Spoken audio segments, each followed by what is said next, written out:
प्रिय विद्यार्थियों, आज हम लोग लेक्चर 8 देखेंगे विलयन से संबंधित। पिछले क्लास में बता दिए थे कि समतुल्य भार समझना है, तो आइए समतुल्य भार को हम लोग समझें, समतुल्य भार की तैयारी करें। तो चलिए हम भी लिख देते हैं लेक्चर 8 ताकि आपको कभी कंफ्यूजन नहीं रहे। इसमें टॉपिक हम लोगों का हो जाएगा समतुल्य भार। समतुल्य भार को तुल्यांकी भार के नाम से भी जाना जाता है। तो समतुल्य भार या तुल्यांकी भार, अंग्रेजी में इसी समतुल्य भार या तुल्यांकी भार को हम लोग इक्विवेलेंट वेट के नाम से जानते हैं, या इसी को इक्विवेलेंट मास भी कहा जाता है। तो इसी के बारे में हम लोग डिस्कस करेंगे। मेनली यह 11th का टॉपिक है, लेकिन 11th में ठीक से पढ़ाई नहीं होने के कारण या साल भर बीत गया तो भूल जाने के कारण इसको हम पूरा डिटेल्स में एक बार दे देते हैं। समतुल्य भार का टॉपिक जितना ही आपका स्ट्रॉन्ग होगा, पहला नंबर तो आप इससे अगला सामान्यता टॉपिक को समझ लेंगे, और दूसरी बात यह है कि इसकी बहुत ज्यादा जरूरत है। आज हम एक ऐसा इसी में मिलेगा, कुछ टॉपिक ऐसे मिलेंगे छोटे छोटे जिनकी सहायता से आप 12 का ऑब्जेक्टिव भी सॉल्व करेंगे। ऑब्जेक्टिव भी सॉल्व करने में आपको बहुत मदद मिलेगी।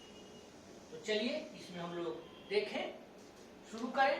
तुल्यांकी भार, समतुल्य भार दोनों नाम है। डिफिनीशन को थोड़ा सा ध्यान देना है। देखिए, जैसे किसी भी पदार्थ का अगर आपको समतुल्य भार निकालना है, तुल्यांकी भार निकालना है, इक्विवेलेंट वेट निकालना है, तो आप तीन चीज से तुलना कराइए, हाइड्रोजन से, ऑक्सीजन से अथवा क्लोरीन से। आप यह देखिए कि वह पदार्थ 1 ग्राम हाइड्रोजन के साथ कितना संयोग किया है, या उस पदार्थ का कितना भार 1 ग्राम हाइड्रोजन को विस्थापित किया है।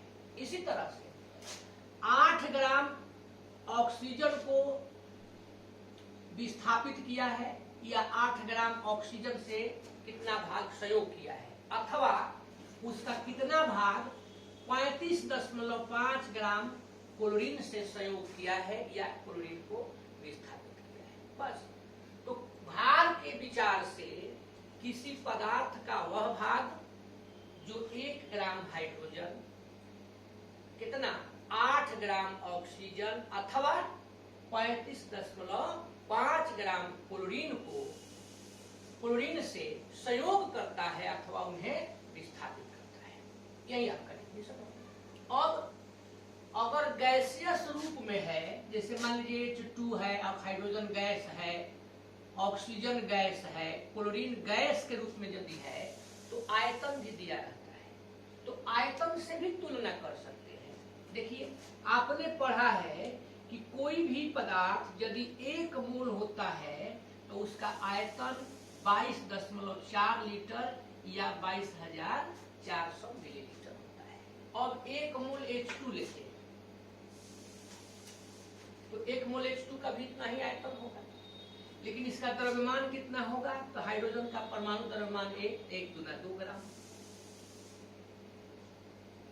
1 मोल O2 देखिए लेते हैं, इसका भी आयतन इतना ही होगा, 22,400 मिलीलीटर। एसटीपी पर चाहे एनटीपी पर, normal temperature and pressure, STP माने स्टैंडर्ड टेम्परेचर एंड प्रेशर, सामान्य ताप एवं दाब। तो आयतन उतना ही होगा, लेकिन द्रव्यमान तो इसका कितना होता है 16, तो ये गुना हो जाएगा 32 ग्राम। अब आपको लेकर के देखिए चलते हैं, दिखलाते हैं क्लोरीन के लिए। तो आयतन इतना ही होगा, इसका द्रव्यमान निकालिए 35.5 दूनी 71 ग्राम, यानी 71 ग्राम क्लोरीन का आयतन कितना होगा, 32 ग्राम ऑक्सीजन का आयतन, 2 ग्राम हाइड्रोजन का आयतन। यानी कोई भी पदार्थ अगर 1 मोल होता है तो एनटीपी पर इतना आयतन होता है। अब हम लोग यह तुलना कराए थे कि 1 ग्राम हाइड्रोजन को से संयोग करता है या विस्थापित करता है।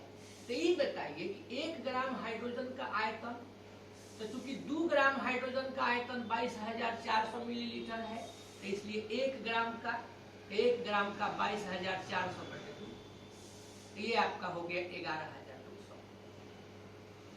तो यहां पर आ जाएगा 11,200 मिलीलीटर एनटीपी। अब इसी तरह से 8 ग्राम ऑक्सीजन का निकालिए, तो यहां पर देखिए 32 ग्राम ऑक्सीजन का आयतन इतना है, इसलिए 1 ग्राम का तो बटा 32, इसलिए 8 का तो गुणे 8, 8 चौका 32, 4 से 5600, तो ये आपका हो गया 5600 मिलीलीटर। H2 के जगह पर 5600 लिखना होगा ml O2। ऐसे ही क्लोरीन वाला का देखिए निकालते हैं। 71 ग्राम क्लोरीन का आयतन कितना है, तो 71 ग्राम क्लोरीन का आयतन 22,400 मिलीलीटर। 1 ग्राम का तो देखिए 22,400 बटे 71, क्लोरीन कितना का निकले है 35.5 ग्राम, तो 22,400 बटा हो गया 71 गुणे 35.5, ये आपका कैंसिल हो गया 2 बार में 11,200, तो ये 11,200 मिलीलीटर Cl। अब यदि भार के विचार से चलते हैं तो ये 1 ग्राम हाइड्रोजन, 8 ग्राम ऑक्सीजन और 35.5 ग्राम क्लोरीन से तुलना कराएंगे। आज यदि आयतन के विचार से चलते हैं तो ये हो गया, जिसे अब डिफिनीशन कहेंगे, सुन लीजिए एक बार फिर से। भार के विचार से किसी पदार्थ का तुल्यांकी भार, समतुल्य भार, उसका वह भाग होता है, चाहे भार होता है, जो 1 ग्राम हाइड्रोजन या 8 ग्राम ऑक्सीजन या 35.5 ग्राम क्लोरीन से संयोग करता है या उन्हें विस्थापित करता है। हो गया। आयतन के विचार से किसी पदार्थ का समतुल्य भार उसका वह भाग होता है जो 11,200 मिलीलीटर H2 या 5600 मिलीलीटर O2 या 11,200 मिलीलीटर Cl2 को विस्थापित करता है या संयोग करता है, बस। तो एक कोई लेकर के चलना है, तो यही हम लोग लेकर के चलेंगे। ध्यान दीजिए, अब डिफिनेशन तैयार कर देते हैं, तब एग्जाम्पल देंगे। भार के विचार से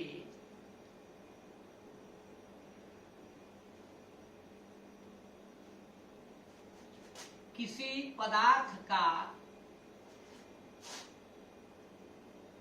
वह भाग जो 1 ग्राम हाइड्रोजन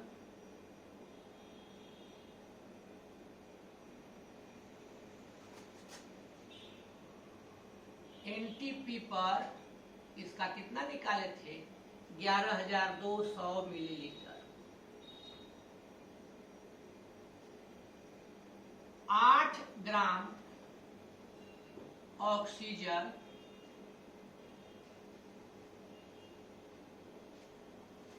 इसका एनटीपी पर कितना निकाले थे 5600, हाँ 5600 मिलीलीटर या 35.5 ग्राम क्लोरीन, इसका भी निकाले थे, अभी जस्ट समझाए हैं 11,200 मिलीलीटर एनटीपी पर। यहाँ पहले एनटीपी ही लिख देते हैं, एनटीपी पर 11,200 मिलीलीटर, यहाँ पे पर छूट गया है, से संयोग करता है या विस्थापित करता है।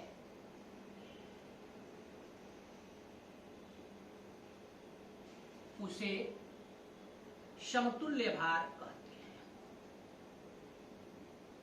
उसे तुल्यांकी भार कहते हैं, समतुल्य द्रव्यमान कहते हैं। जो भी हो, सब अलग अलग नाम है। कोई भी आपको पदार्थ मिलता है, उसका रिएक्शन कराइए। रिएक्शन से देखिए कि 1 ग्राम हाइड्रोजन को विस्थापित करने में उसका कितना भार लगा है। इसके बाद अगर हाइड्रोजन उसमें नहीं संभव है तो ऑक्सीजन से तुलना कराइए। 8 ग्राम ऑक्सीजन से वह कितना संयुक्त है या विस्थापित किया है। इसी तरह से नहीं है तो क्लोरीन से। अब पहले इसका एग्जाम्पल ले लें, तब आगे चलते हैं। देखिए एग्जाम्पल में 2 ठो लेंगे। पहला लेते हैं H2+ को, हाइड्रोजन को और ऑक्सीजन को मिलाते हैं, H2O बनेगा। बैलेंस करना जरूरी होता है। 2 को है तो यहाँ पर 2 कर दिए, 4 को हो गया तो। अब इसका भार निकालिए, क्योंकि भार के विचार से देना है। हाइड्रोजन का परमाणु भार 1, तो 1 दूना 2 दूनी 4 ग्राम। यह ऑक्सीजन का कितना होता है 16, ये 2 ठो है 32 ग्राम। ध्यान दीजिए। अभी हम लोगों को हाइड्रोजन और ऑक्सीजन दोनों का समतुल्य भार निकालना है। क्लोरीन का आगे चल के बताएं। और जैसे इसी में कहता है कि इस रिएक्शन के सहायता से आप हाइड्रोजन का समतुल्य भार निकालें। अब देखिए यहाँ 4 ग्राम ऑक्सीजन का निकालें, तो यदि आपसे हाइड्रोजन का पूछता है तो तुलना कराइएगा ऑक्सीजन के साथ। पहले ऑक्सीजन लेंगे। यदि आपसे ऑक्सीजन का पूछता है तो तुलना कराइए हाइड्रोजन से। जैसे 4 ग्राम हाइड्रोजन,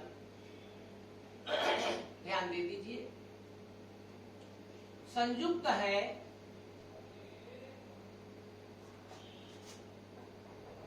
32 ग्राम ऑक्सीजन से। ऑक्सीजन हो गया 32 ग्राम। इसलिए अब आप 1 ग्राम हाइड्रोजन निकालिए।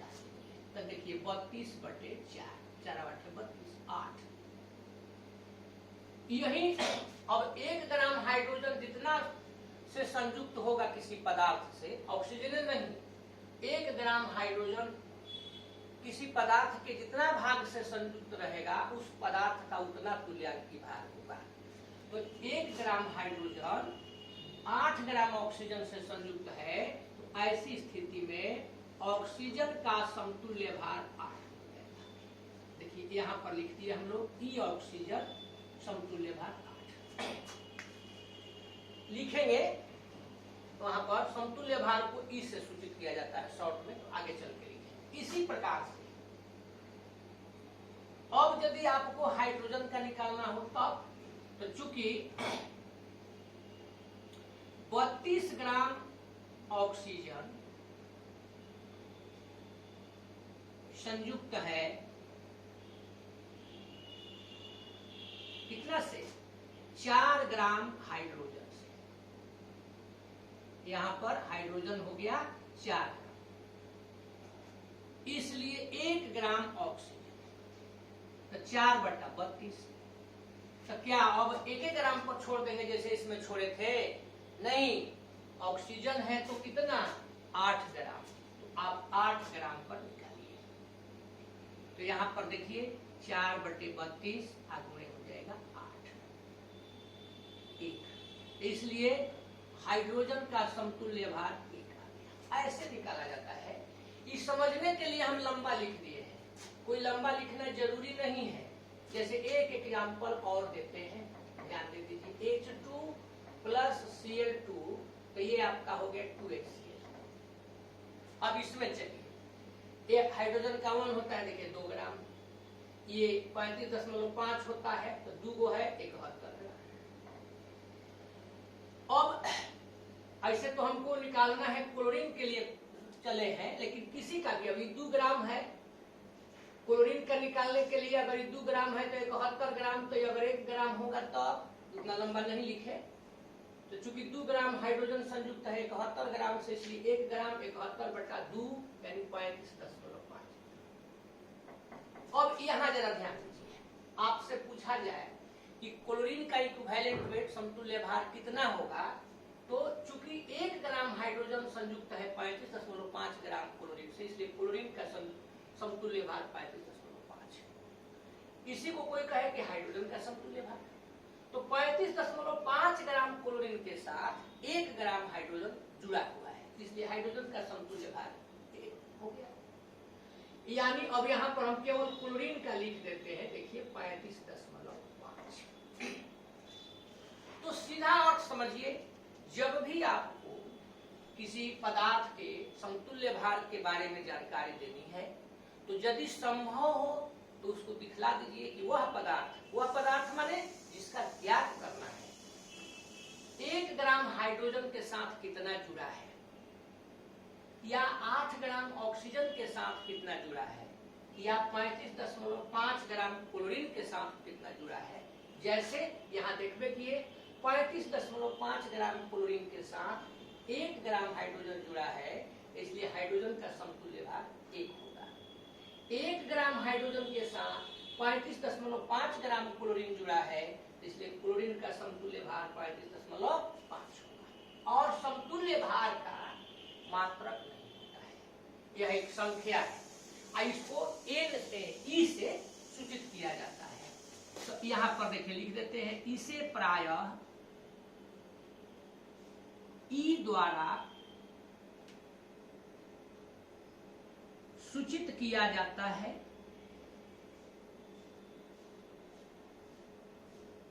तथा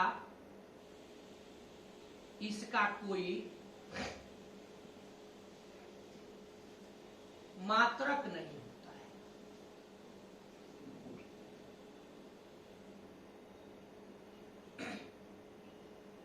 अब यहाँ पर एग्जाम्पल लिखे दिए हैं, तो इस प्रकार से समतुल्य भार हम लोग सीखे। ऑक्सीजन का समतुल्य भार सही कहना है तो कहेंगे 8 ग्राम नहीं। हाइड्रोजन का समतुल्य भार 1 ग्राम नहीं, 1।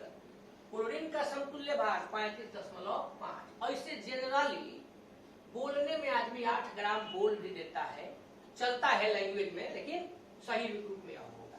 तो इस रूप में हम लोगों को ऑक्सीजन का 8 कहे, हाइड्रोजन का 1, क्लोरीन का 35.5, और रिएक्शन की सहायता से आप किसी का भी निकाल सकते हैं। तो ये हुआ समतुल्य भार किसे कहते हैं। याद रखिए, समतुल्य भार क्या है भाई, तो कोई पदार्थ का वह भार जो 1 ग्राम हाइड्रोजन से संयुक्त हो, चाहे 1 ग्राम हाइड्रोजन को विस्थापित करे, 8 ग्राम ऑक्सीजन से संयुक्त हो या 8 ग्राम ऑक्सीजन को विस्थापित करे, 35.5 ग्राम क्लोरीन से संयुक्त हो या 35.5 ग्राम क्लोरीन को विस्थापित करे। किससे? तो भार के विचार से। इसी को कह सकते हैं कि आयतन, बस भार हटा दिए, आयतन के विचार से किसी पदार्थ का वह भाग जो एनटीपी पर 11,200 मिलीलीटर हाइड्रोजन या 5600 मिलीलीटर ऑक्सीजन या 11,200 मिलीलीटर क्लोरीन से संयोग करता है या उसे विस्थापित करता है, तो उसी को क्या कहते हैं?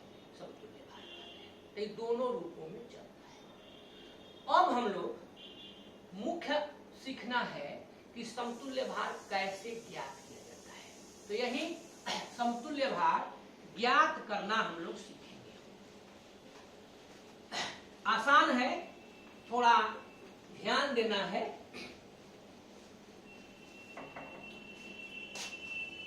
समतुल्य भार की गणना, चाहे समतुल्य भार ज्ञात करना,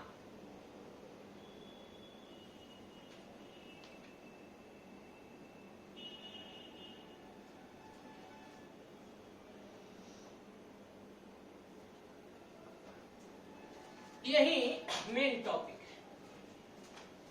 डिफिनीशन की जरूरत तो नहीं पड़ती है, डिफिनीशन की जरूरत आपको कंसेप्ट लेने में है। अब देखिए, तो समतुल्य भार को जैसा कि हमने बोलिए दिया कि शॉर्ट में ई लिखते हैं, तो ई बराबर समतुल्य भार बराबर किसी भी पदार्थ का समतुल्य भार निकालना है तो उस पदार्थ का हम लोग मोलर द्रव्यमान निकाल देते हैं।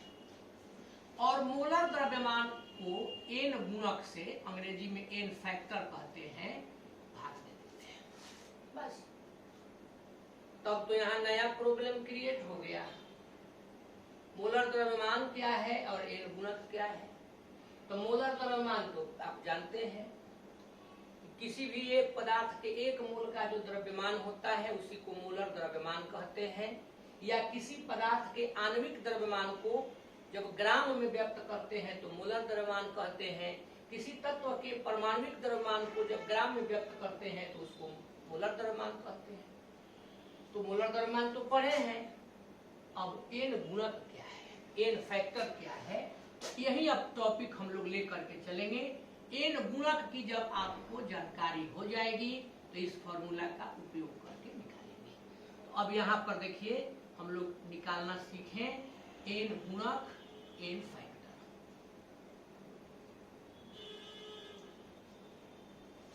ये वो कॉमन नाम है,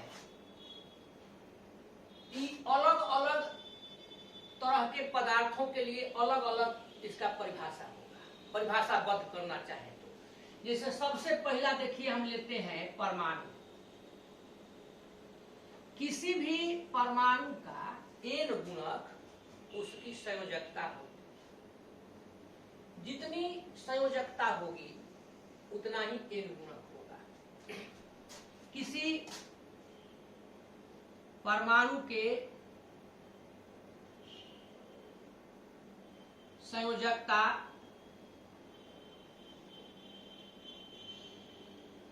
उसका n फैक्टर चाहे n गुणक जो कहिए, अब तो दोनों लिखिए दिए हैं।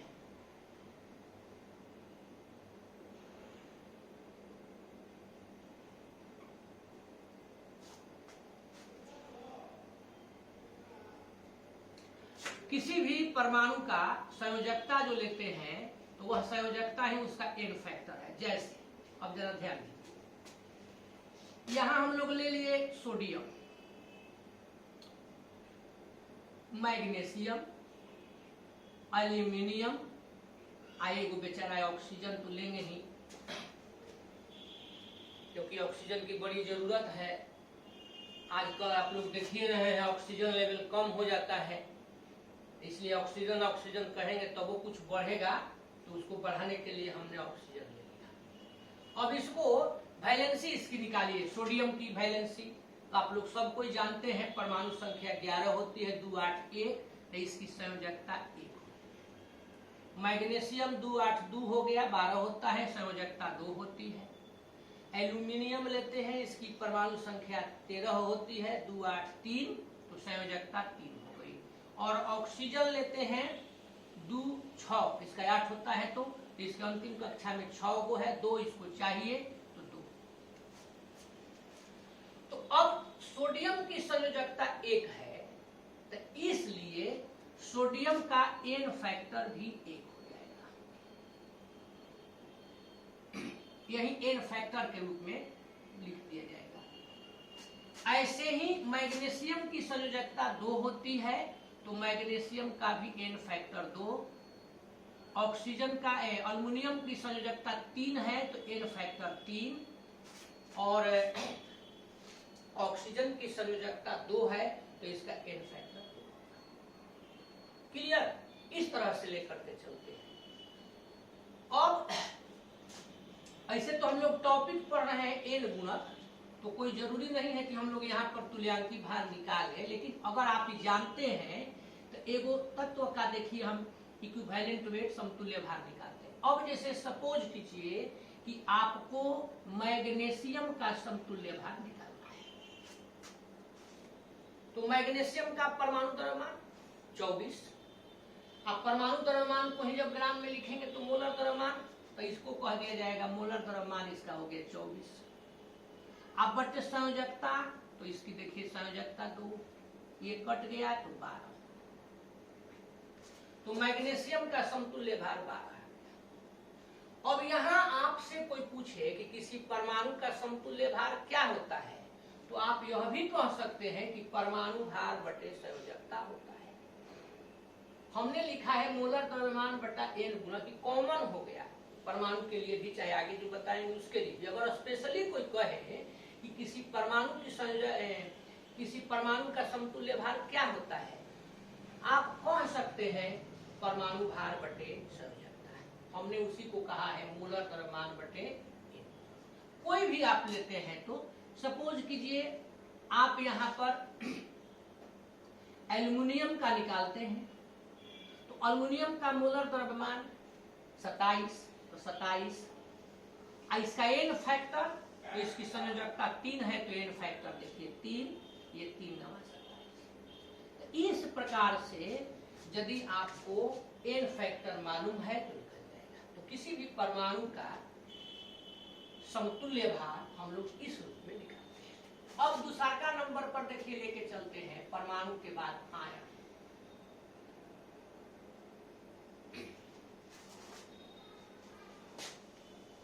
उपस्थित किसी आयन पर उपस्थित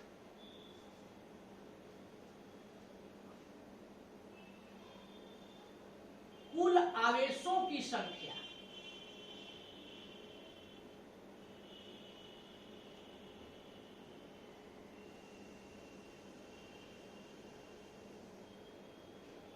उस आयन का एन फैक्टर होता है।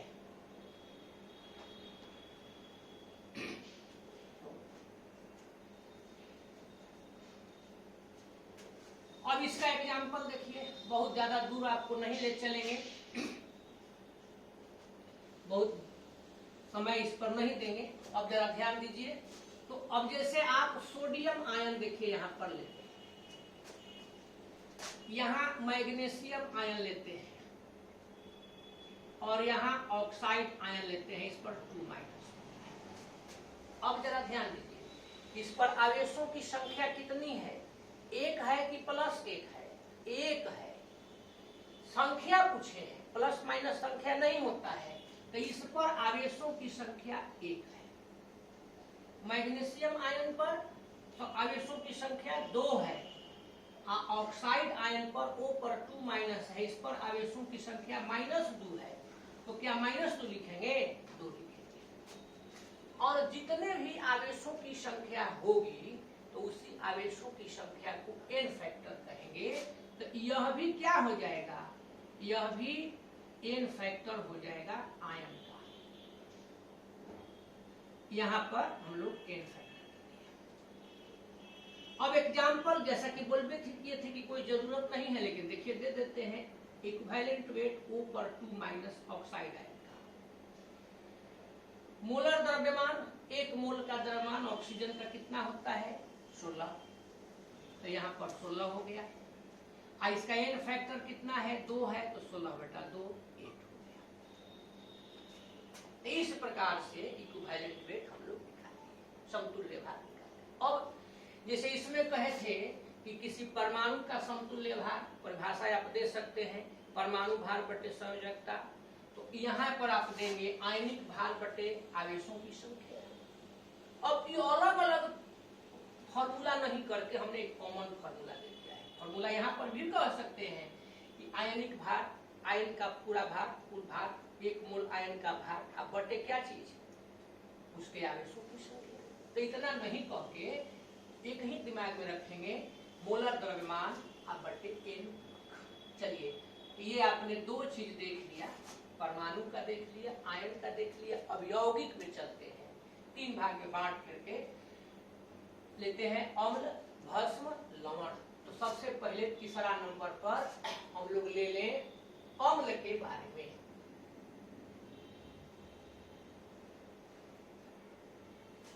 एसिड।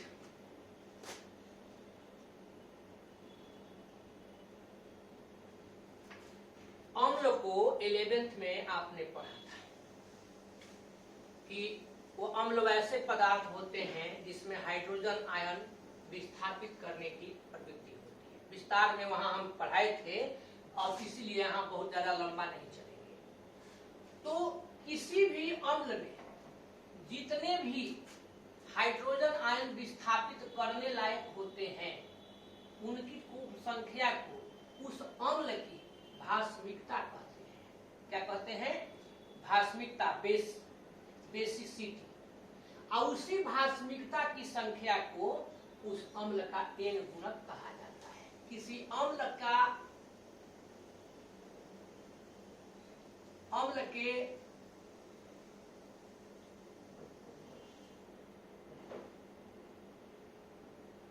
भास्मिकता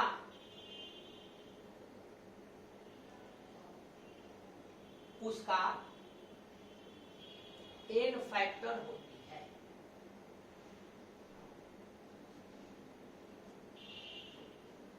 तो अब यहां आ गया टॉपिक हम लोगों का कि अम्ल की भास्मिकता क्या है। थोड़ा सा बोले थे अभी, अंग्रेजी में इसको कहते हैं बेसिसिटी ऑफ एसिड्स।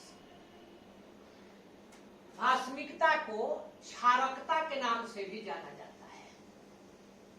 क्षार से क्षारकता बन गया। अब जैसा कि बताए अम्ल में H+ आयन होता है, तो किसी अम्ल में उपस्थित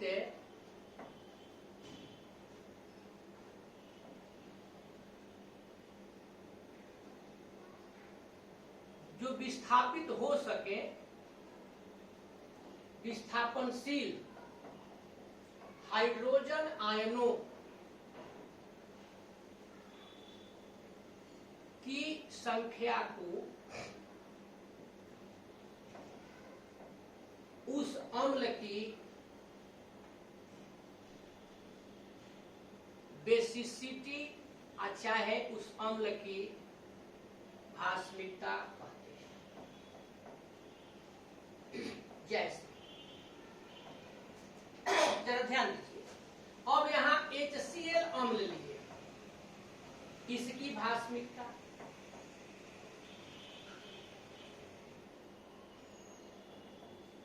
ऐसे ही HNO3 की भास्मिकता, H2SO4 लेते हैं, देखिए इसकी भास्मिकता, H3PO4 एसिड की भास्मिकता, H3PO2।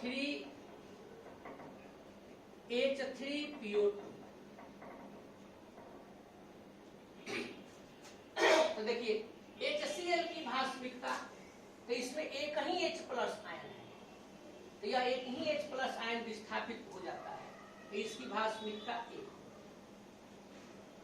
HNO3 में एक ही H+ आयन है, क्योंकि विस्थापित होगा, OH के साथ मिलकर के रिएक्शन कराइएगा तो OH के साथ मिलकर के जल का निर्माण करता है, एक ही हाइड्रोजन है, एक होगा। H2SO4 में दोनों हाइड्रोजन विस्थापित हो सकता है, इसलिए 2 होगा। यहाँ पर अब जैसे ही हम 3 वही बताते हैं कि HCl की भास्मिकता H एगो है, आप लोगों के दिमाग में आ जाता है कि जितना H है HNO3 का, तो आप लोग बोल देते हैं कि 1, तब तक लिखते हैं कि H2SO4 का 2। अब हम अभी पूछते नहीं है, जैसे ही लिखते हैं कि H3PO4 तो आपका तुरंत आंसर हो जाता है कि 3, और हम कहते हैं कि हाँ ठीक है। तब तो आप कहते हैं कि जैसे ही पूछते हैं कि H3PO3 का, तो इसको भी झट से आप कहते हैं कि 3, लेकिन इसका 3 नहीं होता है, इसका 2 होता है। H3PO2 का 1 होता है।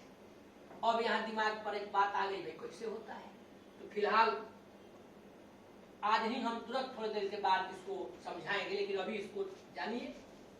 तो HCl की भास्मिकता जब 1 होगी, तो इसका देखिए एन फैक्टर भी 1 होगा। HNO3 का एन फैक्टर 1 होगा, लिखते नहीं ऐसे छोड़ देते हैं। H2SO4 के लिए एन फैक्टर 2 होगा, H3PO4 3, H3PO3 2, H3PO2 1।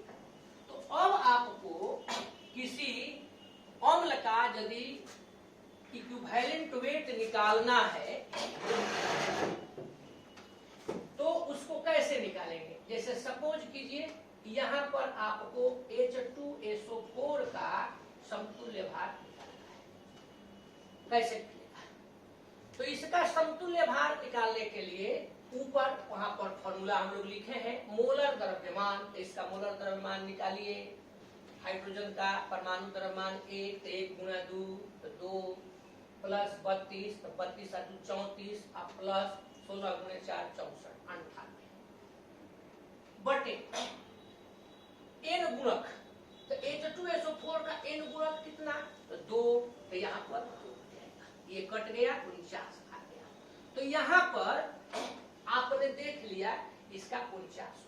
अब जरा ध्यान दीजिए, हम सीधा सीधी लिख दिए हैं कॉमन फॉर्मूला। अब अगर आपसे कोई पूछता है कि अम्ल का समतुल्य भार क्या होगा, तो आप यह भी कह सकते हैं कि अम्ल का मोलर द्रव्यमान बटे अम्ल की भास्मिकता।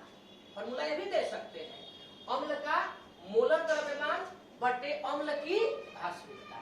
लेकिन हम कॉमन के चलते बार बार इसको रिपीट कर रहे हैं, कॉमन के चलते इसको दे रहे हैं। तो इस प्रकार से किसी अम्ल का समतुल्य भार ज्ञात करते हैं। अब यहाँ हमको देखना है कि इसका 2 और इसका 1 कैसे, ये तो ठीक है, तो इसे समझा देते हैं हम विस्तार से। किसी भी अम्ल की भास्मिकता को समझना हो तो इसके लिए उसके संरचना दीजिए। संरचना का मतलब लेविस ने जो दिया था 11th में रासायनिक बंधन चैप्टर में, आपने खूब बढ़िया से पढ़ा था लेविस बिंदु संरचना। तो लेविस बिंदु संरचना हम लोग समझेंगे। तो 2 का तो ज्यादा जरूरी है, ज्यादा ऐसा 3 4 का बताएंगे। 11th में ये आप आराम से पढ़ चुके हैं, इसलिए थोड़ा सा हम शॉर्ट में ही चल के संरचना को लेकर के चलेंगे। अगर ये संरचना में आपको दिक्कत ज्यादा होती है तो इसका अलग से 10 मिनट का हम एक वीडियो बना करके डाल देंगे लेविस बिंदु संरचना को। लेकिन चूंकि 11th में आपने पढ़ा है इसलिए इसकी ज्यादा कोई जरूरत नहीं होगी। तो चलिए इसको हम लोग पहले देखें कि एक इसका जो ये भास्मिकता आया है संरचना पर कैसे, संरचना से कैसे निकालेंगे, कैसे 2 हो जाएगा, ये हो जाएगा। संरचना सीखें। तो यहाँ पर सबसे पहले इन अम्लों के लेविस बिंदु संरचना, लुईस बिंदु संरचना की चर्चा किया जाए।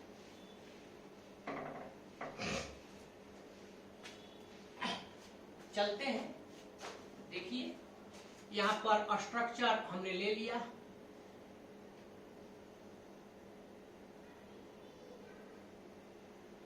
पहिलका लेते हैं, देखिए अब HCl में कोई मेहनत नहीं है, H और सिंगल बॉन्ड Cl होता है, बस हो गया। H पर प्लस आयन, Cl पर माइनस। ऐसे ही HNO3 में भी कोई मेहनत नहीं है। तो अब हम शुरू करते हैं H2SO4। जरा देखा जाए, ध्यान दीजिए, सल्फर यहां आपने लिया तो सल्फर यहां बीच में, तो किसी भी पदार्थ का जिसमें 2 से अधिक परमाणु हो, तत्व हो, उसमें वो केंद्रीय परमाणु होता है जो कि बीच में होता है। तो यहाँ केंद्रीय परमाणु के रूप में सल्फर रहेगा। ये सब आप 11th में विस्तार से पढ़े हैं। सल्फर के चारों ओर ऑक्सीजन रहेगा, यहाँ चारों ओर ऑक्सीजन दे दिए। सल्फर और ऑक्सीजन दे दिए। अब हाइड्रोजन है, तो देखिए सल्फर के परमाणु संख्या 16, पहली कक्षा में 2, दूसरी में 8, तीसरी में 6, इसको 2 चाहिए, एक इधर से एक इधर से। और इसी प्रकार से लेविस बिंदु संरचना में इसको ऐसे दे दिया। अब एक सिंगल बॉन्ड H, यहाँ सिंगल बॉन्ड, ये सब। अब जो भी हाइड्रोजन केंद्रीय परमाणु से दूर होता है वह विस्थापित हो सकता है। जैसे बैच में आप लोग पढ़ते हैं ऑफलाइन के क्लास में चाहे ऑनलाइन में, तो ऑफलाइन चाहे ऑनलाइन में आप मान लीजिए हम हो गए सेंट्रल एटम, जिसको खूब बढ़िया से समझ में आ रहा है वो हमारे नजदीक है, वह विस्थापित नहीं होगा, वह यहाँ पढ़ेगा। लेकिन जो दूर है, दूर है का मतलब हुआ कि जिसको समझ में नहीं आ रहा है वो हमसे दूर है, तो अगर उसको विकल्प मिलेगा कि वहां बढ़िया हो रहा है, दूसरे चैनल पर आपको बढ़िया वीडियो डाला जा रहा है, तो वह देखेगा, आप हट जाएंगे, आप विस्थापनशील होंगे। क्यों? क्योंकि आप सेंट्रल एटम से दूर है। सिंपल चीज। तो आप स्ट्रक्चर बनाएंगे और जो परमाणु, जो हाइड्रोजन केंद्रीय परमाणु से दूर होगा वह विस्थापित होगा और उसी की जो कुल संख्या होगी तो उसी संख्या को उस अम्ल की भास्मिकता कहेंगे। ये सिंपल, हम किताबी लैंग्वेज नहीं दे रहे हैं, देहाती फॉर्मूला से समझिए। तो यहाँ पर हाइड्रोजन ले लिए, यहाँ पर हाइड्रोजन ले लिए। ये देखिए नजदीक का मतलब हुआ जैसे केंद्रीय परमाणु सल्फर है तो डायरेक्ट जुड़ा, ये डायरेक्ट नहीं जुड़ा है, ये ऑक्सीजन से जुड़ा है, तो इसलिए यहाँ पर दोनों हाइड्रोजन केंद्रीय परमाणु से दूर है, तो इस अम्ल की भास्मिकता 2 हो जाएगी। दूसरा का लेके चलते हैं, H3PO4, जरा ध्यान दीजिए, इसका होता है सेंट्रल एटम P होगा, एगो ऑक्सीजन P की परमाणु संख्या 15, पहली कक्षा में 2, दूसरी में 8, तीसरी में 5, 8 करने के लिए इसको 3 गो चाहिए, तो 3 गो ऑक्सीजन के साथ सिंगल बॉन्ड बना दिया, आइए वो ऑक्सीजन यहाँ पर ऐसे दे दिया। अब H है 3 गो, तो देखिए 3 गो H है तो 3 गो H यहाँ पर ऐसे दे दिया गया। यहाँ पर आप देख रहे हैं ये तीनों ही हाइड्रोजन, ऐसे लाइन खींचना नहीं है स्ट्रक्चर में, हम समझाने के लिए बोल रहे हैं, तीनों ही हाइड्रोजन दूर है केंद्रीय परमाणु से, इसलिए तीनों हाइड्रोजन विस्थापित हो सकता है, यहाँ भास्मिकता। क्लियर? चलिए अब थर्ड नंबर को देते हैं H3PO3। इसका समझा जाए, यहाँ पर P ले लिए, एगो डबल बॉन्ड बना देंगे, यह फास्फोरस के अंतिम कक्षा में 5 था तो 3 गो सिंगल बॉन्ड बनाएगा, एगो O देने के बाद में अब 2 गो ऑक्सीजन बच रहा है, तो दोनों ऑक्सीजन के साथ यह सिंगल बॉन्ड बनाएगा। लेकिन इसको सिंगल बॉन्ड 3 गो चाहिए, तो अब एगो लाचारी में हाइड्रोजन लिया जाएगा, यहाँ एगो हाइड्रोजन के साथ 3 गो हाइड्रोजन था, एक यहाँ रख देंगे, एक। अब जरा ध्यान दीजिए, आप खुदे बता दीजिएगा इस अम्ल की भास्मिकता कितनी होगी। तो यहाँ ये हाइड्रोजन केंद्रीय परमाणु से नजदीक हो गया है, इसलिए यह विस्थापित नहीं होगा, ये दोनों विस्थापित होंगे, ऐसी स्थिति में भास्मिकता इसकी, ये लाइन हटा देते हैं, सब में चिन्ह खींचे हैं तो खींच देते हैं, लेकिन इस चिन्ह का कोई औचित्य नहीं है। एक और H3PO2, अब हम चाहेंगे कि इसका आप लोग दिमाग लगाइए, ऐसे तो भास्मिकता 1 होगा, हम बता चुके। तो देखिए केंद्रीय परमाणु P, एगो के साथ डबल बॉन्ड यहाँ पर दे दिए, लेविस बिंदु संरचना में आराम से आप पढ़ चुके हैं। इसको 3 गो सिंगल बॉन्ड चाहिए, ऑक्सीजन एक बच रहा है, 3 गो हाइड्रोजन में से एक हाइड्रोजन यहाँ दे दिए, एक हाइड्रोजन यहाँ दे दिए, अब एगो हाइड्रोजन बच रहा है, इस एक हाइड्रोजन को तो ये जो दोनों हाइड्रोजन है ये बिल्कुल सेंट्रल एटम से डायरेक्ट जुड़ा हुआ है, इसलिए यह विस्थापित नहीं होगा, यह दूर है, यह विस्थापित हो जाएगा, और ऐसी स्थिति में यहाँ भास्मिकता। तो इस प्रकार से जिस किसी अम्ल के भास्मिकता को निकालना होता है आराम से निकाल।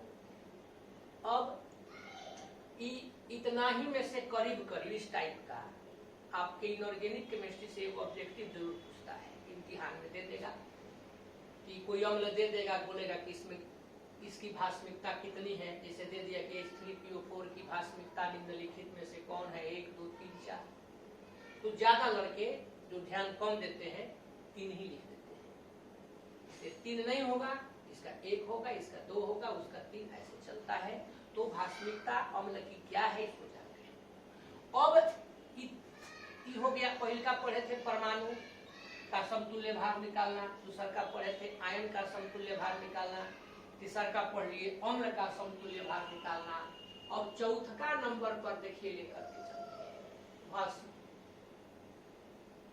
या क्षार।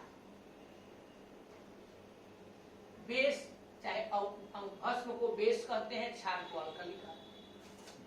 किसी भस्म के बारे में बताया गया है कि किसी भस्म में जैसे अम्ल में विस्थापनशील H+ आयन होते हैं, हाइड्रोजन आयन होते हैं, तो भस्म में OH- आयन। तो कोई भी भस्म लेते हैं उसमें जितने भी किसी भस्म के विस्थापनशील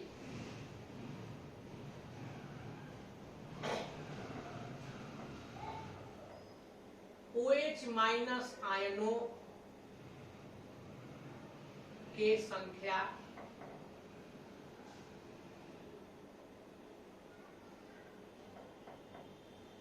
उसकी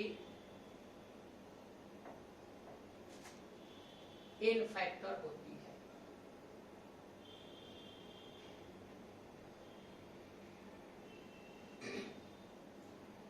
एग्जाम्पल के तौर पर अब देखिए यहाँ NaOH, अच्छा अब इसमें थोड़ा सा रुक जाते हैं। देखिए किसी अम्ल के विस्थापनशील OH माइनस आयनों की संख्या को उसकी अम्लीयता कहते हैं। पहले हम लोग जान लें, भस्म की अम्लीयता को उसकी अम्लीयता कहते हैं।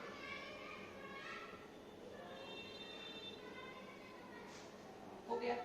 और किसी भस्म की अम्लीयता ही, ये आपका फॉर्मूला हो गया। जैसे NaOH की अम्लीयता, यहाँ पर ध्यान दे दीजिए, NaOH की अम्लीयता, इसी प्रकार से CaOH होल ट्वाइस की अम्लीयता, AlOH होल थ्राइस की अम्लीयता। अम्ल होंगे भास्मिकता, भस्म होंगे अम्लीयता। तो NaOH में देखिए अम्लीयता 1 होगा, इसमें कुछ खास मेहनत नहीं होता है, इसका 2 होगा, इसका। और किसी भस्म की अम्लीयता ही, कोई भी भस्म लेते हैं तो उस भस्म की अम्लीयता ही उसका n फैक्टर होती है, n गुणक होती है। जैसे अब बहुत आसान आप लोग कर लिए, यहाँ NaOH का n फैक्टर, इसी तरह से एगो केवल और दे देते हैं, AlOH होल थ्राइस का n फैक्टर, इसका 1। अब आपको यदि किसी भस्म का समतुल्य भार निकालना है, जैसे सपोज कीजिए यहाँ पर अल्युमिनियम हाइड्रोक्साइड का समतुल्य भार आपको निकालना है, तो हमारा फॉर्मूला है, लिखे थे कि मोलर द्रव्यमान बटे भस्म है मोलर द्रव्यमान बटे n गुणक। तो इसका मोलर द्रव्यमान कितना होगा? देखिए अल्युमिनियम का 27 जोड़ ऑक्सीजन का 16, हाइड्रोजन का 1, यहाँ गुणे 3, 27 जोड़ 16 1 17 दिया 11, ये आपका हो गया 18। तो इसका मोलर द्रव्यमान 78 ग्राम प्रति मोल। यहाँ पर हम लोग ले लिए 78 बटे n फैक्टर, तो इसका n फैक्टर 3 आया है, 3 होगा 26 3 18, तो इसका समतुल्य भार 26। इसी को कोई कह सकता है कि किसी भस्म का समतुल्य भार बराबर भस्म का अणुभार, चाहे भस्म का मोलर द्रव्यमान बटे भस्म की अम्लीयता। अलग अलग, अब अलग अलग नाम से फॉर्मूला दिमाग में रखने से बढ़िया है एक नाम से रखें। तो इस तरह से हम लोग देखें कि किसी भस्म का समतुल्य भार कैसे और भस्म का अम्लीयता क्या। अब लेकर के चलते हैं, चौथा नंबर पर था, 5वां नंबर पर लेकर के चलते हैं ऑक्सीकारक और अवकारक। दो गो हो गया। आपको प्योरली कॉम्पिटिटिव टॉपिक में लेकर के चला जा रहा है, इसलिए थोड़ा सा जरूर ध्यान दे दीजिएगा। 5वां नंबर पर देखिए लेकर के चलते हैं ऑक्सीकारक।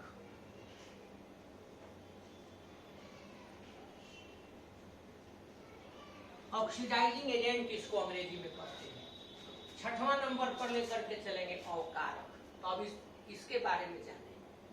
तो किसी पहले इसको समझें। ऑक्सीकारक की परिभाषा है ऑक्सीकरण संख्या के आधार पर कि किसी अभिक्रिया के दौरान प्रति मोल ऑक्सीकरण संख्या में कमी को जितनी होती है, जितनी कमी होती है वही ऑक्सीकारक में क्या होता है कि अभिक्रिया के दौरान ऑक्सीकरण संख्या में कमी होती है।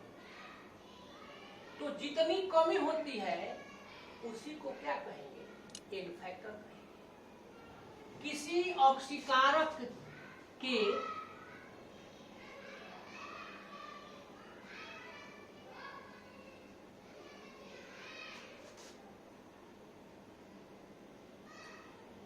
रासायनिक अभिक्रिया के दौरान किसी ऑक्सीकारक के प्रति मोल ऑक्सीकरण अवस्था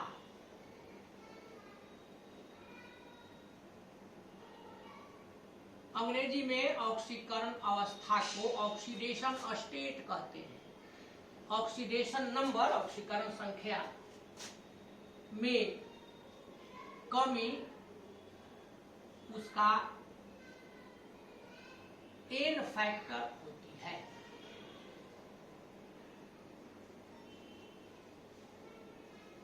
ये पांचवा में ए नंबर दे दिए। अब बी नंबर चलिए, अवकारक।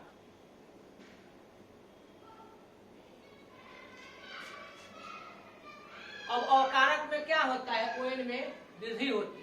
तो वृद्धि होती है तो बस इसी ऑक्सीकारक हटा करके इसको कह देंगे अवकारक। किसी अवकारक के प्रति मोल ओएस में वृद्धि,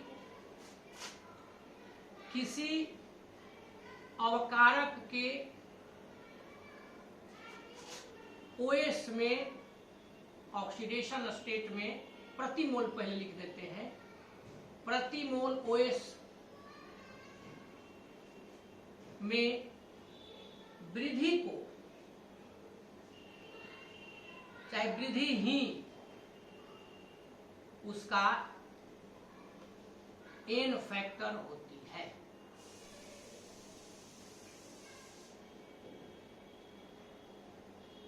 ऐसे इसकी परिभाषा टाइप का कोई जानना जरूरी नहीं है। आप इतना दिमाग में रखें कि कोई ऑक्सीकारक चाहे अवकारक लेते हैं, जब रासायनिक अभिक्रिया कराते हैं तो उसके ऑक्सीडेशन नंबर में जितना परिवर्तन होता है उस परिवर्तन को कहते हैं क्या?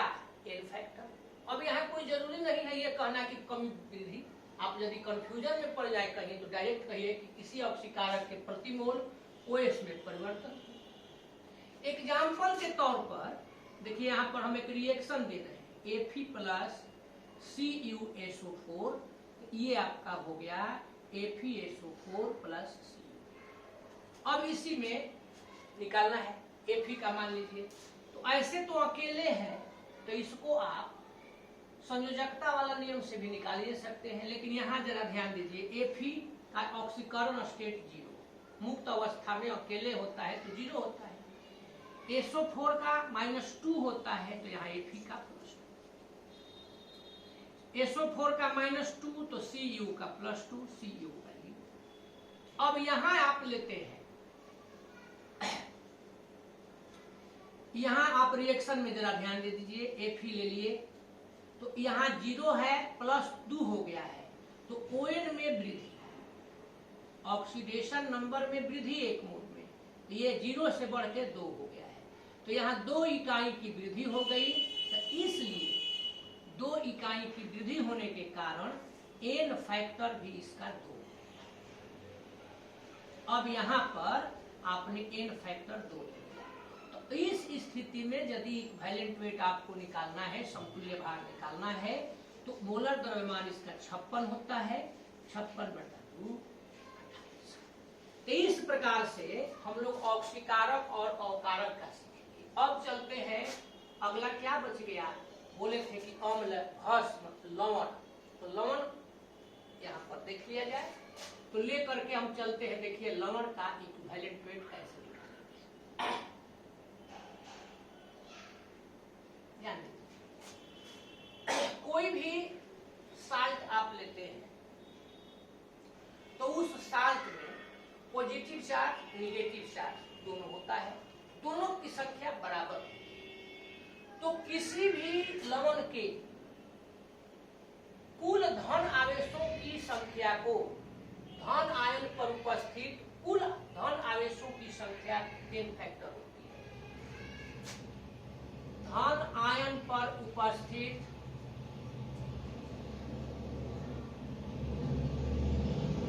कुल धन आवेशों की संख्या, चाहे धन आवेशों की कुल संख्या, यहां पर देखिए ले लिए धन आवेशों की कुल संख्या उस लवण का यहां पर ले लिए n फैक्टर होती है। केवल धन आयन पर ही नहीं, ऋण आयन पर भी आप लेकर के एक दोनों में से कोई लेकर के चलेंगे। बस तो वही धन आयन के जगह पर देखिए ऋण आयन पर उपस्थित, तो क्या ऋण आयन पर उपस्थित धन आवेशों, ऋण आवेशों की कुल संख्या,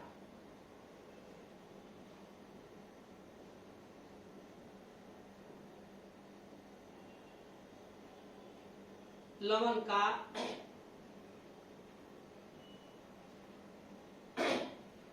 ना लंबा क्या लिखना है, n फैक्टर होती है, ऊपर लिखे चुके हैं।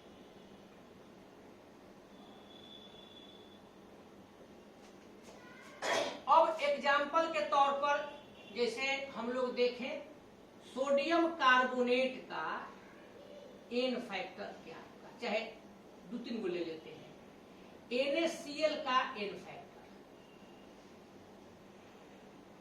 एगो यह ले लिया जाए। इसी तरह से एक ले लिया जो बोले थे Na2CO3 का n फैक्टर।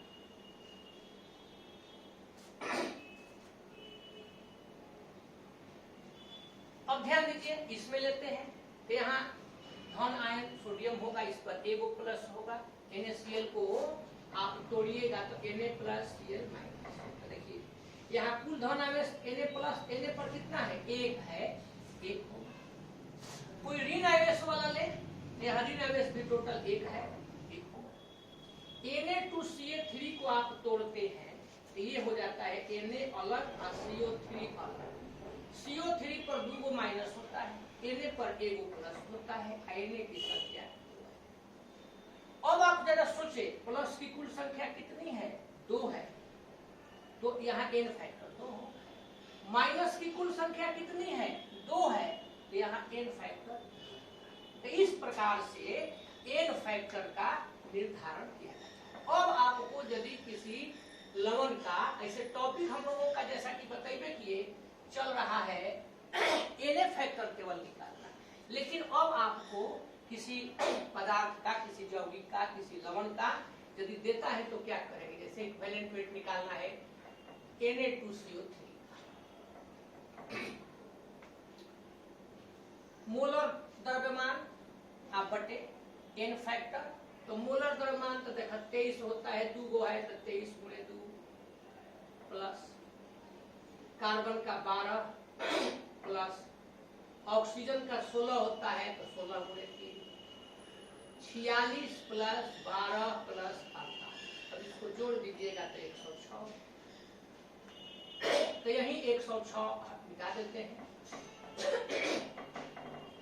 यहाँ पर 106 ले लिए आप बटे, और n फैक्टर कितना तो ऑलरेडी लिखा हुआ है 2, तो ये आप यहाँ पर कैलकुलेट कर दिए तो यहाँ सोडियम कार्बोनेट का इक्विवेलेंट वेट, समतुल्य भार 3 पड़ता है। इस प्रकार से हम लोग क्या पता करते हैं कि किसी भी अम्ल का, भस्म का, लवण का, ऑक्सीकारक का, अवकारक का, परमाणु का, आयन का इक्विवेलेंट वेट, समतुल्य भार कैसे ज्ञात किया जाता है।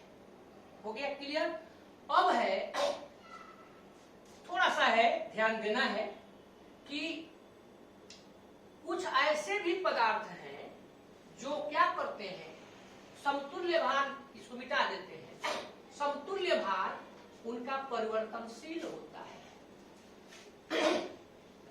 यानी समतुल्य भार परिवर्तित होता है, परिवर्तित हो सकता है। तो अब देखें हम लोग समतुल्य भार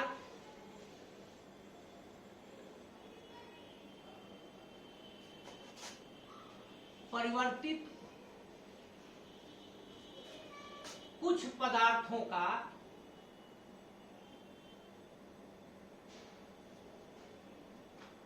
समतुल्य भार परिवर्तित हो सकता है।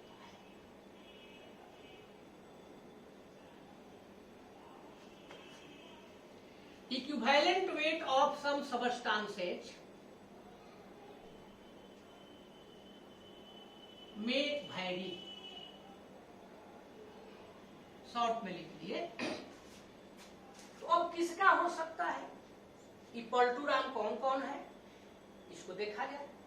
दो बातें हैं केमिस्ट्री में, समतुल्य भार से संबंधित दो प्रकार के पलटूराम है। पहला आप पढ़े हैं और 12 में डी ब्लॉक एलिमेंट जब पढ़ेंगे तो कारण भी बताएंगे। कुछ तत्व परिवर्तनशील संयोजकता प्रदर्शित करते हैं।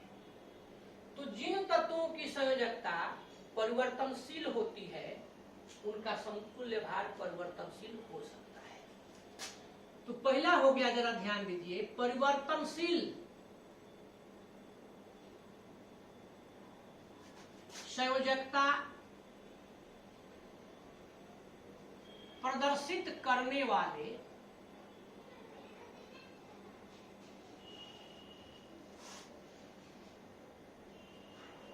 तत्वों के समतुल्य भार पलटूराम हो सकते हैं,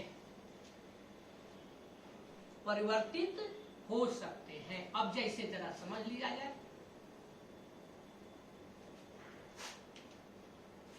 अब जरा ध्यान दीजिए, यहां कोई एग्जांपल आप दे सकते हैं। यहां आप लेते हैं CU2Cl2 में Cu का समतुल्य भार आपको ज्ञात करना है।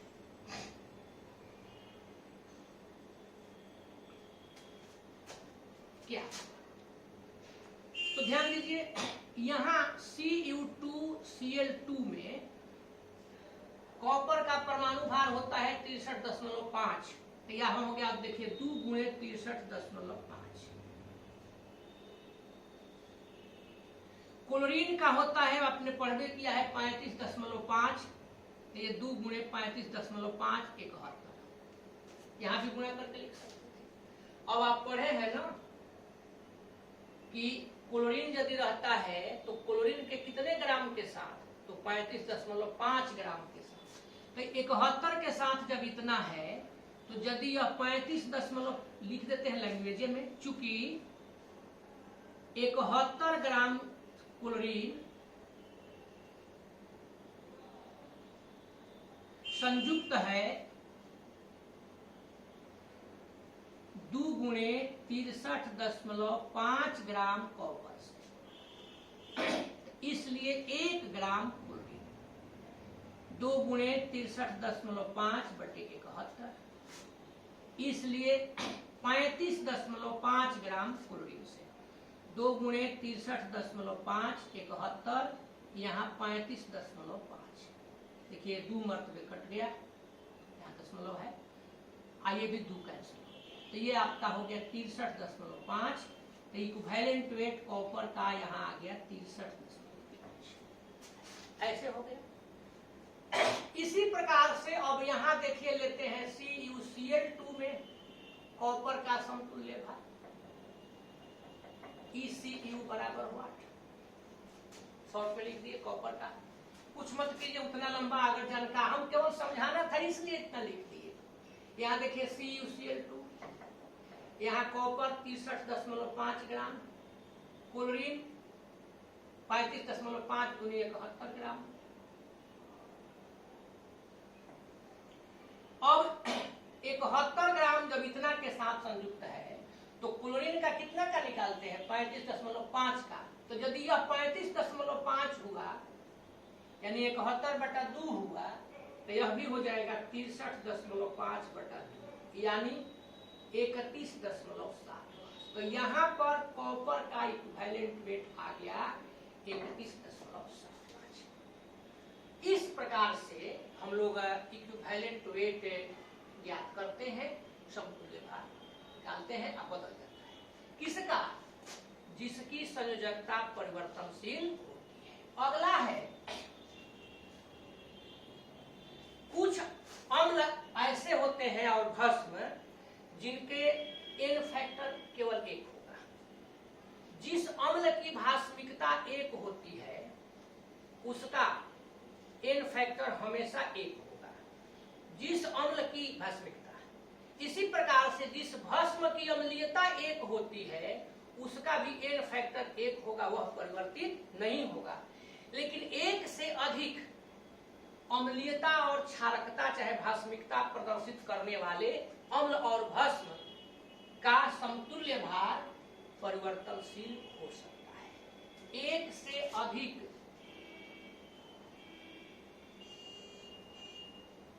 इसको कह सकते हैं कि जिस अम्ल का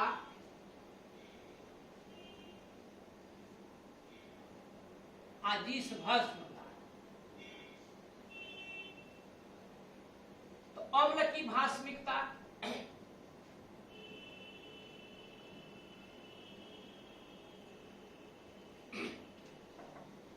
सीधा सीधी लिख देते हैं, जिस अम्ल की भास्मिकता 1 से अधिक होती है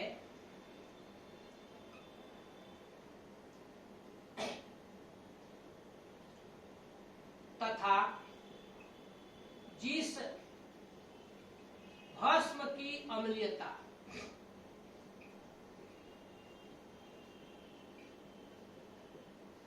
1 से अधिक होती है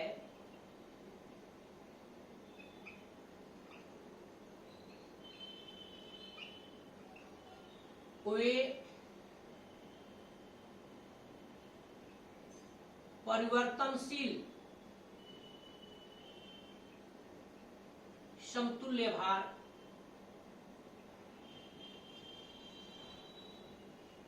प्रदर्शित कर सकते हैं।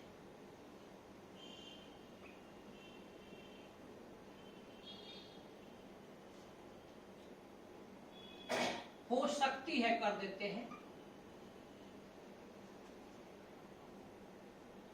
यहां पर भी लिख देते हैं। अब जैसे एग्जाम्पल के तौर पर केवल ए को देते हैं, ध्यान दे दीजिए, लास्ट है ए नंबर। यहां पर H2SO4 देखिए लेते हैं और इसका रिएक्शन NaOH के साथ करा देते हैं। H2SO4 की अभिक्रिया, तो H2SO4 अब यहाँ 2 तरह से रिएक्शन होता है। यहाँ पर अब देखिए एक रिएक्शन होता है टेम्परेचर कम हो तो इस सोडियम इसमें से HSO4 ले लेता है, तो ये हो गया NaHSO4 प्लस H2O। इसी प्रकार से ए नंबर पर कर दिए। बी नंबर पर देखिए देते हैं, यहाँ H2SO4 ले लिए, NaOH के साथ रिएक्शन करा दिए, तो ये रिएक्शन से बन जाता है Na2SO4 प्लस, अब प्लस करना है Na2 हो गया, तो यहाँ पर तो जरा ध्यान दे दीजिए, Na2 तो Na2 SO4 निकल चुका है, OH2 को है, H2 को है तो 2H2। अब यहाँ पर इस रिएक्शन को जरा ध्यान दे दीजिए, इसमें से एगो H विस्थापित हो गया है किसके साथ, एगो OH के साथ, तो विस्थापनशील OH विस्थापनशील चाहे विस्थापित हाइड्रोजन की संख्या कितनी हो गई, 1 हो गई, तो यहाँ एन फैक्टर 1 हो गया। तो इक्विवेलेंट वेट यहाँ पर H2SO4 का, तो मोलर द्रव्यमान बटे एन फैक्टर, तो मोलर द्रव्यमान इसका कितना होगा 98 पर किए हैं, बहुत बार लिखे हैं, 1 दूना 2 प्लस 32 प्लस 64 आप बटे 1। यहां जरा हम लोग एन फैक्टर पर विचार कर ले, यहाँ एन फैक्टर आप निकालिए, तो देखिए ध्यान दीजिए H2SO4 है, SO4 और Na मिल गया है, इसका 2 OH OH के साथ मिल करके 2 H2O का निर्माण किया है, यानी यहाँ N फैक्टर 2 इस तरह से यहाँ हो गया। अब यहाँ यदि H2SO4 का हम लोग निकालें तो इसका अनुभाग चाहे मोनोद्रव्यमान 98/N फैक्टर 2 50। तो इस प्रकार से हम लोग समतुल्य भार का निर्धारण करते हैं। कई तरह का पदार्थ का हमने समतुल्य भार निकालना आपको सिखा दिया, लेकिन मुख्य रूप से हम लोग लेकर के चलते हैं विलेन चैप्टर के अंतर्गत अधिक से अधिक अम्ल का, चाहे भस्म का, चाहे लवण का। अब जानकारी हमको देनी थी, विस्तार कर दिए। अब तो आप लोग समझ गए होंगे। तो अभी तक आप लोग आराम कर रहे थे, कलम से कुछ काम किए नहीं, कि तो बड़ी गड़बड़ हो जाएगी। हमको आप हमसे खूब लिखवाइएगा और अपने आराम से बैठ करके देखिएगा। अब हम घबराइएगा मत, बस 2-3 मिनट का और काम आपको देते हैं, कुछ सवाल देते हैं, मिलजुल करके ही करेंगे। इसको आप लोग तैयार कीजिएगा। तो चलिए कुछ इस पर हम लोग इक्विवेलेंट वेट निकाले, जितना आप पढ़े हैं आप ध्यान दे दीजिए। बस थोड़ा देर और, ज्यादा मेहनत की जरूरत नहीं है, और अपने को 5 मिनट अस्थिर रखिए। निम्नलिखित पदार्थों का आपके लिए है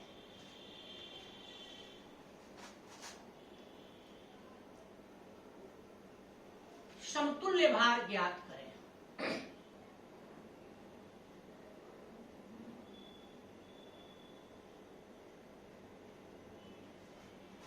पहला दूसरा करके दे देते हैं। पहल का दे दिए हैं, इसमें हम सपोज कीजिए कॉपर का, चाहे कॉपर छोड़ देते हैं, डी ब्लॉक का तत्व हो जाएगा। अल्युमिनियम निकालिए दिए हैं, मैग्नीशियम निकालिए दिए हैं, कैल्शियम जी का दे देते हैं। दूसरा का नंबर पर दे देते हैं H3PO3 का। तीसरा का नंबर पर दे देते हैं NH4OH का, अमोनियम हाइड्रोक्साइड। चौथा नंबर पर दे देते हैं आगे कैल्शियम हाइड्रोक्साइड का। पांचवा देखिए दे देते हैं अल्युमिनियम क्लोराइड का। एगो केवल और दे देते हैं अल्युमिनियम सल्फेट का। बस फिलहाल इसको आप बनाएंगे, इसका हम बिल्कुल हिंट नहीं कर रहे हैं क्योंकि सब बनवा चुके हैं। आप इसका जो भी आंसर होगा कमेंट बॉक्स में आप डालिए। अगर कहीं किसी का गलत होगा तो उसको हम समझा देंगे। और इस तरह से हम लोग यह टॉपिक कंप्लीट किए। अब है कि समतुल्य भार को जब आपने कंप्लीट कर लिया तो अगला टॉपिक है ग्राम समतुल्य भार या ग्राम समतुल्यांक। और ग्राम समतुल्यांक की ही जरूरत पड़ती है आपको सामान्यता नॉर्मलिटी में। तो ग्राम समतुल्य भार को बढ़िया से तभी विद्यार्थी समझ सकता है जब समतुल्य भार उसको आता है। तो समतुल्य भार बता दिए। अब ग्राम समतुल्य भार सामान्यता से संबंधित है, तो इसलिए अगले क्लास में सामान्यता और ग्राम समतुल्य भार दोनों को कंप्लीट किया जाएगा। अगले क्लास में सबसे पहले ग्राम समतुल्य भार आपको बताएंगे और ग्राम समतुल्य भार बता करके सामान्यता का डिस्कस किया जाएगा। तो चलिए अब आप लोग हमारे साथ मिल करके इंतजार कीजिए। हमें इंतजार रहेगा आपका, और आप लोगों को मेरा नहीं है, मेरे वीडियो का। हमें इंतजार रहेगा आपका, और आपको इंतजार रहेगा मेरे YouTube पर के इस वीडियो का जो आएगा आगे। तो चलिए थोड़ा इंतजार का मजा लीजिए। धन्यवाद।